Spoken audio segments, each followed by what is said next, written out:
एक आदमी जिसने पूरी जिंदगी शराब बेची और पूरा देश उसे पीता रहा, उसका नाम था विजय माल्या। फॉर्मूला 1 की रेस हो, IPL क्रिकेट हो या मुंबई की सबसे महंगी पार्टियां, एक चेहरा हमेशा सबसे आगे रहता था, चमकता हुआ, मुस्कुराता हुआ, बेफिक्र। लेकिन जब यही आदमी एक रात चुपचाप देश छोड़कर भाग गया, तब असली कहानी शुरू हुई। 9,000 करोड़ ये सिर्फ एक संख्या नहीं है, ये लाखों आम लोगों का पैसा है, जो बैंकों में था, जो सरकारी योजनाओं में था, जो देश की रगों में बहता था। तो आखिर कैसे एक इंसान ने इतना बड़ा धोखा दिया और क्यों सालों तक कोई कुछ नहीं कर पाया? आज हम वो सच बताएंगे जो अखबारों की सुर्खियों से परे है। विजय माल्या का जन्म 1955 में हुआ। पिता विट्ठल माल्या यूनाइटेड ब्रूअरीज के मालिक, मतलब ये लड़का पैदा ही अमीरी में हुआ था। लेकिन जब 1983 में पिता की मृत्यु हुई तो महज 28 साल की उम्र में विजय माल्या एक बड़े कारोबारी साम्राज्य के मालिक बन गए और उन्होंने इस साम्राज्य को और बड़ा किया। किंगफिशर बियर को एक ब्रांड नहीं, एक लाइफस्टाइल बना दिया। किंग ऑफ गुड टाइम्स ये सिर्फ टैगलाइन नहीं था, ये उनकी पहचान थी। लेकिन जो ऊपर से चमकता है वो अंदर से खोखला भी हो सकता है।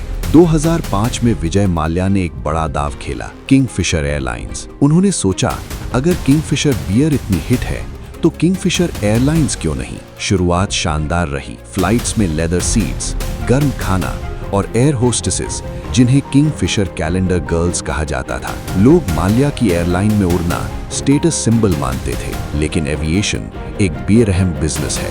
2007 में माल्या ने एयर डेक्कन को खरीदा, एक डूबती हुई लो कॉस्ट एयरलाइन, और इसी फैसले ने किंगफिशर की नींव हिला दी। घाटा बढ़ता गया, लॉसेस लाखों से करोड़ों और फिर हजारों करोड़ में पहुंच गए। लेकिन माल्या की पार्टियां नहीं रुकी, यॉट्स नहीं रुकी, फॉर्मूला 1 स्पॉन्सरशिप्स नहीं रुके और बैंक देते रहे। SBI, PNB, IDBI एक के बाद एक लोन्स मिलते रहे। यहाँ एक सवाल रुककर पूछना जरूरी है, जब एयरलाइन लगातार घाटे में थी तो बैंकों ने इतना पैसा क्यों दिया? यही सवाल आज भी अधूरा है। 2012 तक किंगफिशर एयरलाइन पूरी तरह बर्बाद हो चुकी थी। फ्लाइट्स बंद हो गईं, कर्मचारियों को महीनों से तनख्वाह नहीं मिली थी, पायलट सड़कों पर उतरे, ग्राउंड स्टाफ ने धरना दिया और माल्या, वो अभी भी राज्यसभा के सांसद थे, अभी भी इंटरव्यूज दे रहे थे, अभी भी कह रहे थे मैं सब चुका दूंगा।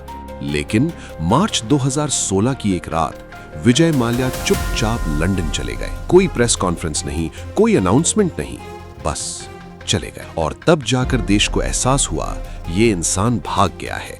सुप्रीम कोर्ट ने नोटिस भेजा, ED ने जांच शुरू की, CBI ने केस दर्ज किया, बैंक्स ने NPA डिक्लेयर किया, लेकिन माल्या लंदन में बैठे थे, कंफर्टेबल, बेफिक्र। 2017 में इंडिया ने UK से एक्सट्रेडिशन रिक्वेस्ट की। एक लंबी कानूनी लड़ाई शुरू हुई जो आज भी पूरी तरह खत्म नहीं हुई। UK की कोर्ट्स ने माल्या को एक्स्ट्राडिटेबल माना, लेकिन माल्या ने हर अपील का रास्ता इस्तेमाल किया, हर डीले को हथियार बनाया। और यहाँ आता है वो सच जो सबसे ज्यादा तकलीफदेह है। जिन बैंकों ने माल्या को पैसा दिया, उनका पैसा आम जनता का था, आपका था, मेरा था। जब ये NPAs घोषित हुए तो अल्टीमेटली इसका बोझ टैक्स पेयर्स पर पड़ा। माल्या ने कभी ऑफिशियली ये नहीं माना कि उन्होंने कुछ गलत किया। उन्होंने बार बार कहा, मैं विक्टिम हूँ, विलेन नहीं।